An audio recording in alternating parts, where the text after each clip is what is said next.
आजचं शेवटचं झालं सगळे भाषणाचं शेवटचं भाषण आहे म्हणून जोशा आजचा इच्छा भारत माता की अब की बार फिर एक बार अब की बार 400 अब की बार आज आपल्या येणाऱ्या 19 तारखेला उभारलेल्या भंडारा गोंदिया लोकसभेच्या निवडणुकीकरता इथे आपल्या साकोली विधानसभेचं हे प्रचार कार्यालयाच्या उद्घाटन प्रसंगी इथे आपले लोकप्रिय आमदार सन्माननीय सुनील भाऊ मेंढे यांच्या प्रचार कार्यालयाच्या उद्घाटन प्रसंगी इथे उपस्थित आपल्या भारतीय जनता पार्टीचे जिल्ह्याचे अध्यक्ष सन्माननीय प्रकाश भाऊ बाळबुदे, इथे उपस्थित आपल्या जिल्ह्याचे माजी अध्यक्ष सन्माननीय शिवरामजी गिरीपोजे साहेब, उपस्थित राष्ट्रवादी काँग्रेसचे अध्यक्ष अंगराजजी समृद्ध, बाळाभाऊ काशीवार, डॉक्टर श्यामजी झिंगरे, शैलेशजी गजबिये, ब्रह्मानंदजी करंजेकर, भोजराम भाऊ कापगाते, नेपाळजी रंगारी, श्रावणजी कापगाते, मनीष भाऊ कापगाते, प्रभाकर भाऊ सपाटे, ॲडव्होकेट सीतारामजी हलमारे, अमोलजी हलमारे, रेखाताई भाजीपाले, नितीनजी खेडीकर, गीताताई भुरे, प्रमोदजी प्रधान, भूमिकाताई धकाते, इंद्राणीताई कापगाते, बोरकरताई, माहेश्वरीताई नेवारे, वनिताताई डोळे, धन्वंतताई राऊत आणि कुणी विसरला कुणाचं नाव विसरलं असलं तर माफी मागतो आणि आदरणीय मंच आणि इथे उपस्थित सर्व साकोली विधानसभेतून आलेले सर्व या क्षेत्रातील सर्व नेते मंडळी, बंधू भगिनी मित्र, आज आपल्या या महायुतीच्या आपले लोकप्रिय उमेदवार सन्मान्य सुनील भाऊ मेंढेंच्या कार्यालयाच्या उद्घाटन मध्ये इथे आपण सर्व आलेलो आहे आणि आजपासून खऱ्या अर्थाने आपल्या या साकोली विधानसभेची निवडणुकीचा प्रचार आजपासून सुरू झालेला आहे आणि मागील 10 वर्षापासून अनेक कामं आपल्या देशामध्ये माननीय पंतप्रधान माननीय नरेंद्रजी मोदींच्या माध्यमातून करण्यात आलेले आहे. अनेक विकास कामं, जर मी सगळे विकास कामं मोजत बसलो तर किमान 2 तास लागणार सगळे विकास कामं मोजत.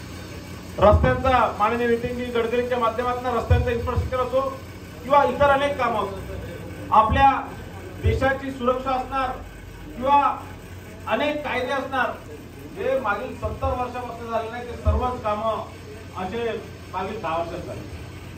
मागील 5 वर्षात 14 ते 19 मध्ये जे कामं झाले त्याच्यापेक्षा दुप्पट कामं 19 ते 2024 पर्यंत झाले आणि निश्चितच हे सगळे कामं आपल्या या मतदारसंघात होण्याचं कारण केंद्रामध्ये आपली सरकार होती आणि तिथे आपला खासदार होता.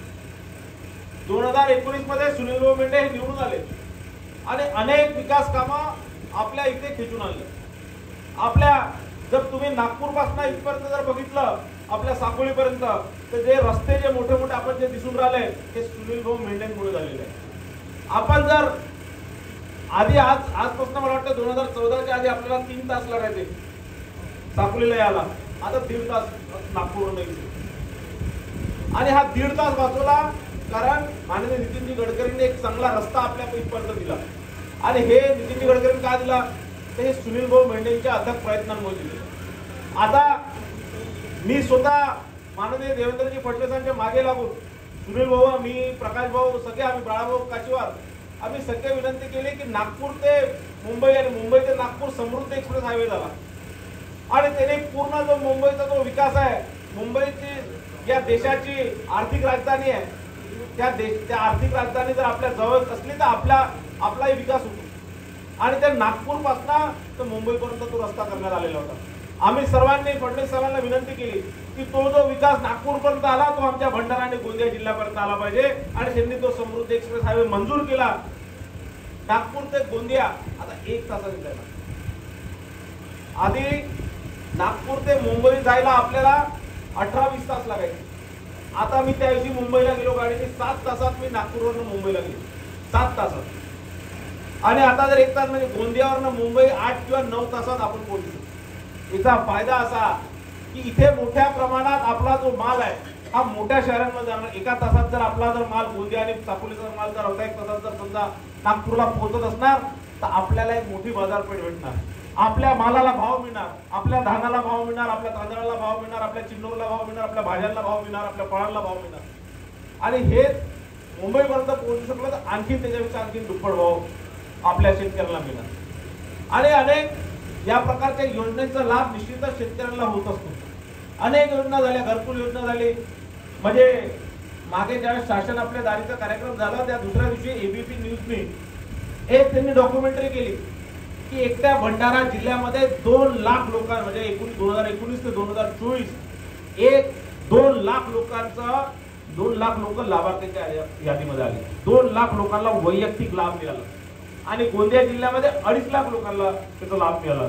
आता 50,000 तुम्ही आमगाव विधानसभेचे जर केले तर या एकट्या लोकसभेमध्ये 4 लाख लोकांना या 5 वर्षात आपल्याला 4 लाख लोक आपले लाभार्थी झाले ज्यांनी कोणत्या ना कोणत्या सरकारी योजनेचा फायदा घेतला.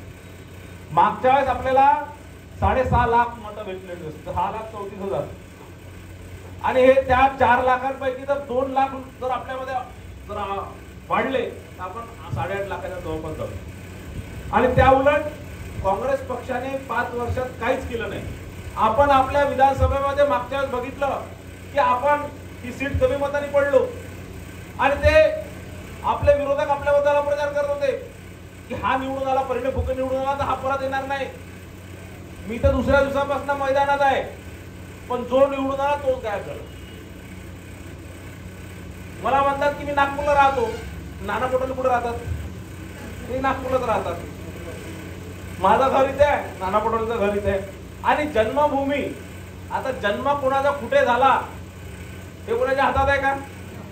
माणूस जन्माला कसा येतो ते कोणाच्या हातात आहे का? पण मरतो कसा आहे बाहेर? माझा जन्म कुठे होणार आहे माझ्या हातात नव्हता, पण माझ्या कर्माने ही जी भूमी आहे भंडारा गोंदिया जिल्हा ही माझी कर्मभूमी मी केलेली आहे. आणि मी तुम्हाला सांगतो जन्म माझ्या हातात नव्हता, पण माझा मृत्यू या भंडारा आणि गोंदिया जिल्ह्यातच होणार. आणि मी तर आधी सांगितलंय की आपलं गेल्यानंतर त्यामध्ये शवदान करणार आहे तर ते भंडाराच्या हॉस्पिटलमध्येच करणार आहे, हे तुम्हाला सांगतो. कारण माझ्याबद्दल मग तिकीट ज्यावेळेस नाही भेटली त्यावेळेस अनेक लोक टीका टिप्पणी करत होते. काही म्हणत होते पार्सल, काही म्हणत होते असं तसं. आणि मी म्हटलं माझ्यासोबत 4-5 लोक बसलेले होते, म्हटलं पार्सलचा अर्थ काय होतो? पार्सल मध्ये तर काही ना काही गिफ्ट देते ना आपल्यासाठी. म्हणजे आपले विरोधक आपली तारीफ करते काहीतरी देणार आहे, घेऊन जाणार नाही. बाकी अनेक नेते आले यांनी आपल्या तिजोऱ्या भरल्या, एकमेव परिणय फुक्याजींनी आपली तिजोरीच्या खाली केले की नाही? आज मला सांगा तर मी तुमच्यासाठी गिफ्ट घेऊन आलेलो आहे. मागच्या 8 वर्षापासून तुमची सेवा करत आहे, कामं आणत आहे, विकास करत आहे. आणि तुम्हा सर्व कार्यकर्त्यांना असणार किंवा सामाजिक बांधिलकी असणारे आपले कार्यकर्ता असणार किंवा सामान्य नागरिक असणार, सगळ्यांसाठी निश्चितच काही ना काही दिलेलं. इथनं कधीच काही घेऊन गेलेलं नाही आणि कधी काही घेऊन सुद्धा जाणार नाही, हे आपल्याला मी वचन देतो. आणि ताकदीने मागच्या 8 वर्षात आपली भारतीय जनता पार्टीला पहिल्या क्रमांकावर नेण्याचंही योगदान थोडं बहुत माझ्यातही आहे. मलाही भेटलं पाहिजे की नाही? 8 वर्षा पहिले आपण 3ऱ्या नंबरचा पक्ष होतो. पहिल्या नंबरवर राष्ट्रवादी काँग्रेस होती, 2ऱ्या नंबरवर काँग्रेस होती, 3ऱ्या नंबर भाजप होती. या 8 वर्षात आपण या पहिल्या नंबरचा पक्ष या दोन्ही जिल्ह्यामध्ये नेण्यात थोडा मोठा योगदान माझं सुद्धा आहे. आणि निश्चितच या 8 वर्षापासून सातत्याने या दोन्ही जिल्ह्यामध्ये काम करत आहे. मागच्या वेळेस निवडणूक हारलो, दुसऱ्या दिवसापासून कामाला लागलो. यावेळेस लोक म्हणे तुमची तिकीट कटली. मी म्हटलं माझी तिकीट तर मीच नाकारली, पण ठीक आहे कटली तर कटली. पण मी तुम्हाला सांगतो दुसऱ्या दिवशी होळी होती, होळी खेळलो आणि 3ऱ्या दिवसापासून मैदानात आहे. आणि मैदानात उतरून लोकांसाठी काम करतोय, आपल्या पक्षासाठी काम करतो, आपला उमेदवार निवडून आला पाहिजे यासाठी काम करतोय. मी वाट नाही पाहिले की सुनील भाऊ मला फोन करतील, मी वाट नाही पाहिले की पक्षाचा कोणता नेता माझ्यापर्यंत येणार आणि कामाला म्हणणार आपण ताकदीने ही निवडणूक लढलो पाहिजे आणि जिंकलो पाहिजे. कारण ही निवडणूक नुसतं भंडारा आणि गोंदियासाठी नाही, तर ही निवडणूक या देशासाठी आहे, या देशाच्या कामासाठी आहे. आणि आपण भारतीय जनता पार्टीमध्ये काम करत असतो. राष्ट्रवादी काँग्रेस आपल्यासोबत आलेली आहे, शिवसेना आपल्यासोबत अनेक वर्षापासून आहे. पण आता त्यांना आम्ही भारतीय जनता पार्टीमध्ये कोणत्या स्वतःच्या वैयक्तिक लाभासाठी काम करत नसतो. आम्ही भारतीय जनता पार्टीसाठी ज्यावेळेस काम करत असतो त्यावेळेस आम्ही या देशासाठी काम करत असतो. आमच्या प्रत्येक कार्यकर्त्यामध्ये ही भावना असते की आम्ही देशासाठी काहीतरी करतोय. आणि निश्चितच आम्ही स्वतःसाठी कधीच काही मागत नाही. आम्ही जेही करतो आमचं योगदान जे देतो या देशासाठी देण्याच्या हिशोबाने आम्ही भारतीय जनता पार्टीसाठी करतो. आणि आमचा नारा आहे प्रथम देश दुसरा पक्ष आणि सगळ्यात युतीच्यात आम्ही स्वतः. आणि निश्चितच या आपल्याला आपल्या क्षेत्राचा जर विकास करून घ्यायचा आणि अनेक योजना, कारण 14 ते 19 हा ट्रेलर होतं, 19 ते 24 हा इंटरव्हलच्या पहिलेचा भाग होता आणि आता खरं पिक्चर 24 ते 29 आपल्याला दिसणार आहे. अनेक मोठे कामं, अनेक मोठे योजना आपल्या देशामध्ये येणार आहे आणि आपला जर खासदार राहिला तर मोठ्या प्रमाणात ही योजना सुद्धा आपल्या इथे येणार. हा नारा 4 लाख पार, 4 लाखाच्या लीड देण्यात मी दिला नारा का दिला? कारण ज्यावेळेस आपला खासदार 4 लाखाच्या लीडने ज्यावेळेस निवडून येणार त्यावेळेस देशाचे 400 खासदार ज्या निवडून येतील त्यांची यादी निघणार की कोण जास्त मतांनी निवडून आला त्याला जास्त जास्त निधी दिली पाहिजे. आणि मोदीजी विचार करणार की भंडारा आणि गोंदिया जिल्ह्याचा खासदार 4 लाखाने निवडून आला तर या दोन्ही जिल्ह्यामध्ये अनेक विकास कामं इथे झाले पाहिजे. अनेक वर्षापासून आपला जिल्हा मागासलेला आहे. हे दोन्ही जिल्हे महाराष्ट्रात सगळ्यात मागासलेले जिल्हे म्हणून ओळखले जातात. आणि तुम्हाला सांगतो की आपल्या इथे आपल्याला जर उद्योगिक क्रांती घडवायची आहे, कारण आता पुढे आपल्या जिल्ह्यामध्ये आपले 2, 3, 4 मोठे काम आपल्याला करून घ्यायचे. एक म्हणजे मोठ्या प्रमाणात इथे उद्योग आणायचे. दुसरं आपल्या शेतकऱ्यांना सिंचनाची सोय उपलब्ध करून द्यायची आहे आणि मोठ्या प्रमाणात जितके रखडलेले सिंचन प्रकल्प आहेत ते पूर्ण करायचे आहेत. आपल्या मालाला भाव आणि आपल्या मालासाठी गोडाऊन या सगळ्या प्रकारचे जे शेतकऱ्यांसाठी भल्याचे जे जे योजना आहेत त्या सर्व इथपर्यंत आणायचे. उरलेले जे घर आहे आता घरकुल योजने ते पूर्ण करायचे. आपल्या इथे नेहमी साकोलीमध्ये आपण ज्यावेळेस प्रचाराला जातो त्यावेळेस भेलचा प्रश्न निघतो. आपल्या माहिती करता सांगतो, भेलमध्ये अनेक वर्षापासून आपण केंद्र सरकारमध्ये पाठपुरावा करत होतो आणि मी 6 महिन्याआधी कोर्टात हायकोर्टामध्ये केस टाकली भेलच्या विरोधात. आणि भेलला आम्ही MIDC नोटीस दिली. नोटीस देऊन भेलला सांगितलं की तुम्ही किती दिवसात काम चालू करणार होता, ती केस कोर्टामध्ये आहे. मी त्यांना सांगितलं एक तर हे रद्द करा आणि सगळ्या शेतकऱ्यांच्या ज्या ज्या जमिनी आहेत त्या शेतकऱ्याला परत करा किंवा दुसरा उद्योगधंदा राज्य सरकारच्या माध्यमातून आले पाहिजे. नाही तर बेलनी 6 महिन्याच्या आत हा उद्योग सुरू केला पाहिजे. आता ती कोर्टात केस चालू आहे, आता किती दिवसात लागते निकाल, पण लवकरात लवकर त्याचा निकाल लागणार. आणि या भेलच्या जे त्याची प्रफुल्ल बोलले भेलचे भेलपुरी जे केली की आता कुठेतरी आपल्यालाही काहीतरी या भेलचा किंवा या जागेचा आपल्याला उपयोग होणार. निश्चितच अशा प्रकारचे अनेक प्रकल्प आपल्याला आपल्या क्षेत्रामध्ये आणायचे आहेत. आपल्या घरकुल योजना आतापर्यंत जवळपास 50-60% लोकांचे घर झालेले आहे. उरलेले 30-40% लोकांचे घर करायचे आहे ही योजना आहे. जल जीवन मिशनच्या अंतर्गत प्रत्येक गावात प्रत्येक नळाला पाणी देण्याचं काम मोदीजींच्या माध्यमातून सुनीलच्या माध्यमातून झालेलं आहे. तेही 50% गावांमध्ये झालं. आणखी उरले 50% गावांमध्ये आपल्याला ते योजना करायच्या. असे एक नाही अनेक योजना आपल्याला या गोंदिया आणि भंडारा जिल्ह्यात आणायचे. आणि म्हणून इथे आपल्याला भारतीय जनता पार्टीचा उमेदवार निवडून येणं फार आवश्यक आहे. आपण पण नुसतं इथे नारे दिल्याने भाषण दिल्याने नाही होणार. तसं इथे भाषणासाठी 3 तासावर तुम्ही थांबल्या, नेपाळवर थकून गेले म्हटलं तर पुढे काम कसं करणार? तर आपल्याला भूतवर जाऊन काम करायचं. कोणी ही अपेक्षा करू नका की बाबा आपल्याला तुम्हाला म्हटलं 4 लाख पर्यंत चालले पूर्ण साकोली फिरत चालले पूर्ण लाखांदूर फिरत चाललो कोणी भंडारा. आजकाल फोन आहे, व्हॉट्सअप आहे. तुमचा एखादा नातेवाईक भंडाऱ्यात असला, तुमचा एखादा नातेवाईक गोंदियात असला तर व्हॉट्सअपच्या माध्यमातून तुम्ही आपले सगळे निरोप पाठवू शकता किंवा फोनच्या माध्यमातून सांगू शकतो की आमचा उमेदवार सुनील मेंढे, आपण मतदान करा. गाडी घेऊन जायची गरज नाही. तुम्हाला सर्वांना विनंती आहे, जर आपल्याला जिंकायचं तर आपल्या बूथवर आपल्याला जिंकायचं आहे. मागच्या वेळेस आपण विधानसभेमध्ये फक्त 5,000 मतांनी पडलो. जर एका बूथवर जर तुम्ही थोडी मेहनत केली असती आणि या 375 बूथ आहे आपल्याकडे, एक 25-25 मतही वाढवली असते तर आपण ती निवडणूक जिंकलो असतो. आणि आमदार नसल्याने कसं होतं हे तुम्हाला माहित आहे. आमदार नसला तर किती नुकसान होतं आणि सरकार नसली तर किती नुकसान होतं. 2.5 वर्षावर पाहून घेतलंय. आता ठीक आहे सरकार आले म्हणून आता धीरे धीरे विकास कामं येत आहे. पण हेच जर मी आमदार राहिलो असतो जवळपास 2-4 हजार कोटीचे कामं एकट्या या साकोली विधानसभेमध्ये आले असते. हे तुम्हाला सांगतो. या आमदारासारखं मी घरी बसून राहिलो नसतो, मुंबई दिल्लीच्या वाऱ्या केल्या नसत्या या नाना पटोले सारखे. मी इथे बसून लोकांच्या समस्या सोडवल्या असत्या. या विधानसभेला पुढे नेण्याचं काम केलं असतं. या पुढे तुम्ही जर बघितलं गोंदियामध्ये जे विनोद अग्रवाल ते भाजप सोबत आहे 1,000 कोटीचे कामं त्यांनी मंजूर केली. नरेंद्र बोंडेकर जे भारतीय जनता पार्टी सोबत आहे जवळपास 1,000 करोडचे कामं त्यांनी आपल्या 700 कोटीचे कामं त्यांनी आपल्या मतदारसंघात आले. विजयभाऊ रांगडाले जे तिरोडाचे आमदार आहेत त्यांनी जवळपास तितकेच कामं आपल्या मतदारसंघात खिचून आणले. आणि करोडो रुपयाच्या सिंचनाच्या योजना असतील, करोड रुपयाचे रस्ते असतील, करोड रुपयाच्या गावाचा विकास असणार, हे सगळे कामं आपण जिंकल्यावर आणतो. आणि निश्चितच मागच्या तुम्ही थोडीशी काय म्हणणार त्याला,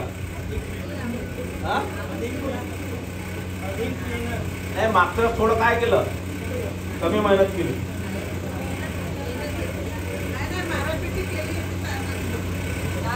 अच्छा, म्हणजे माझं चुकलं, बरोबर आहे. मी लोकांपुढे रडून हे जिंकून येतात आणि म्हणून जो माणूस रडून जातीपातीचं राजकारण करून जो निवडून येतो तो कधीच कधी विकास करू शकत का नाही करत. नाना पटोले इतका विकास माहित आहे, त्याला माहित आहे जातीपातीचं राजकारण आहेत, अंदर बार आहेत आणि मग रडणं आहेत. त्याला वाटतं की परत पुढच्या वेळेस येणार, आता पडोलेला तिकीट दिली, परत आता रडणार आणि परत निवडून येणार, वाटतं की नाना पटोलेला. पण आता आपल्याला जनतेला सांगायचं आहे की आता नाना पटोले किती रडला, किती डोकं फुडलं, तर परत 5 वर्ष नाही. कारण आता जर आपण नाना पटोलेंच्या अश्रूमध्ये वाहून गेलो, नागरिकांना सांगायचं आहे, मतदारांना सांगायचं आहे की आता जर आपण नाना पटोलेंच्या अश्रूमध्ये वाहून गेलो तर 5 वर्ष आपल्याला रडा लागणार. या सापोली विधानसभेमध्ये 5 वर्ष आधी नाना पटोले रडले होते आणि ते रडले होते म्हणून लोक भावनिक होऊन नाना पटोलेंना मतदान दिलं. पण मागच्या 5 वर्षापासून या भागाचा मतदार रडत आहे. आता या मतदारांनी रडच्या आपले जे अश्रू आहे त्या अश्रूचा बदला घेण्याची वेळ आलेली आहे. आणि म्हणून ही लोकसभा आणि पुढची येणारी विधानसभामध्ये आपल्याला ताकदीने यावेळेस नाना पटोलेंचा पराजय करायचा आहे.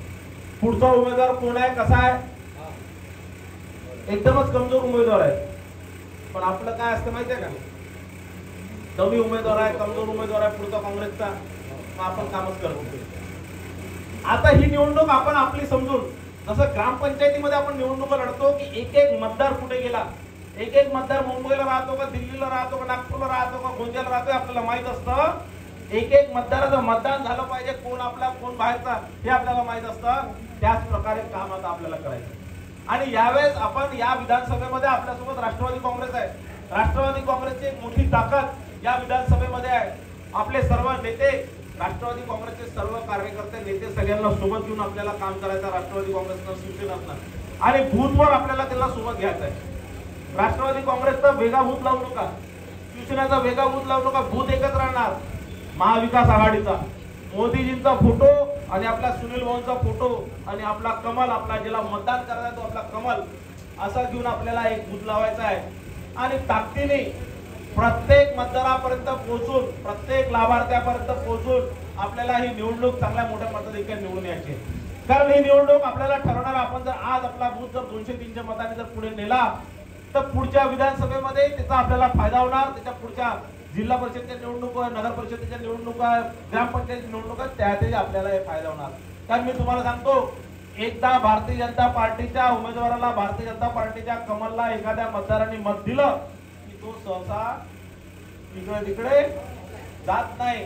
आणि म्हणून आज मोदीजींचं जे पूर्ण जगात नाव आहे, मोदीजींबद्दल या देशाच्या नागरिकांमध्ये, या देशाच्या मतदारांमध्ये जे मोदीजींबद्दल प्रेम आहे, त्याचा आपल्याला फायदा घेऊन या सापोली विधानसभेला आपल्याला किमान 40-50 हजारांनी पुढे घेऊन जायचं आहे.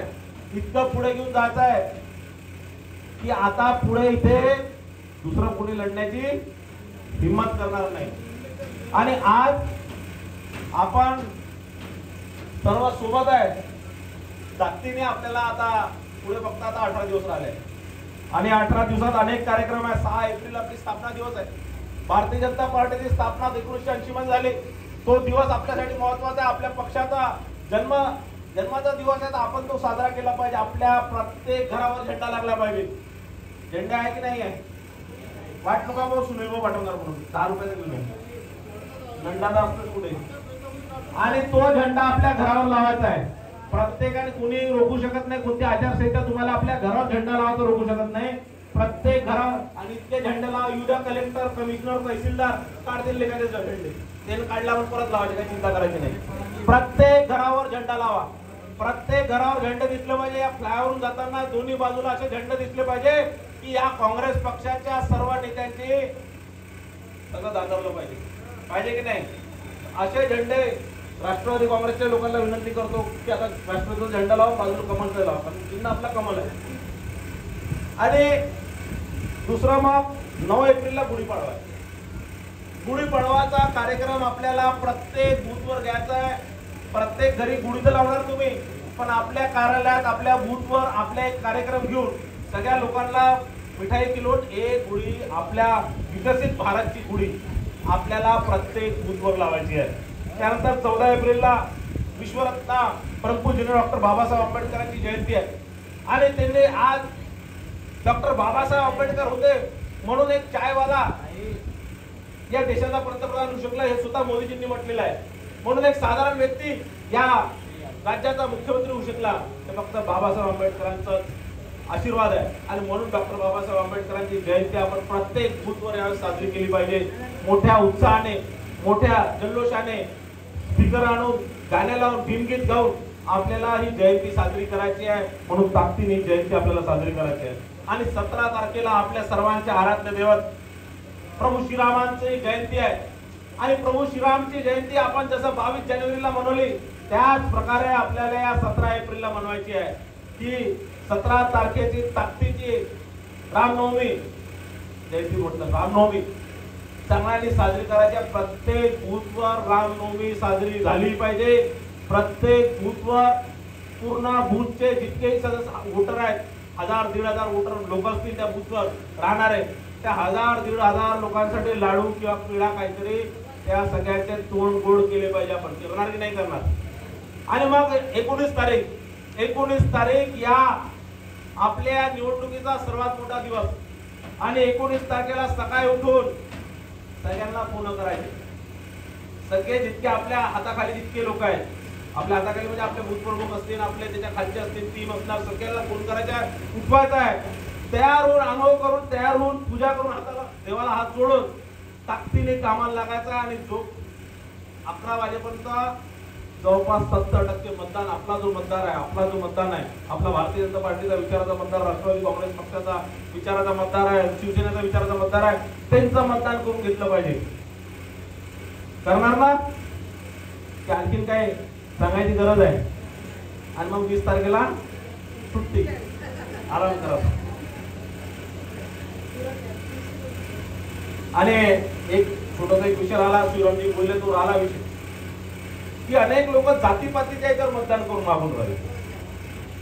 आमची जात ही आहे म्हणून मतदान करा, आमची जात. लोकांना सांगायचं उमेदवार शोधून राहिले, खासदार आमदार शोधून राहिले का जवळ शोधून राहिले, तर जात फोन राहिले. जात कधी पाहतो आपण, जवळ शोधतो. उमेदवार शोधताना कुठं जात फोन राहिले.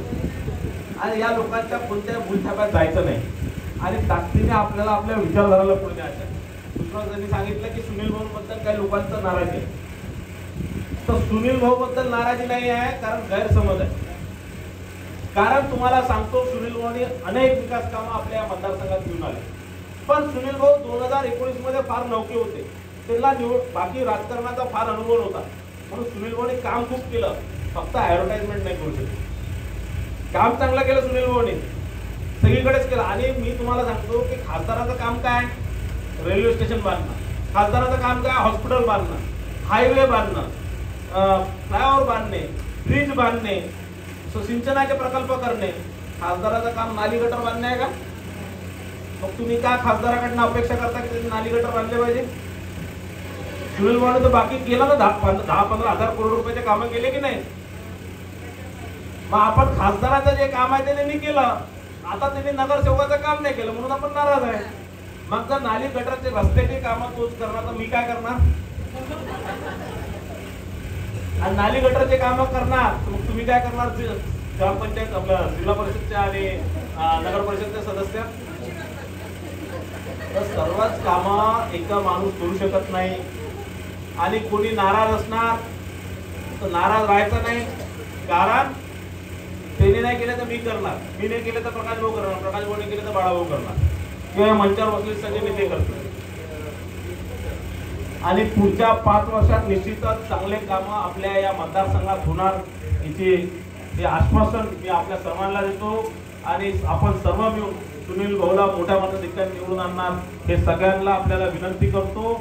आणि पुढचे 18 दिवस आपल्याला या मतदारसंघात राहून आपल्या बूथवर जाऊन आपल्या बूथवर लीड द्यायची आहे ही सर्वांकडनं अपेक्षा करतो, विनंती करतो. धन्यवाद. जय हिंद, जय महाराष्ट्र.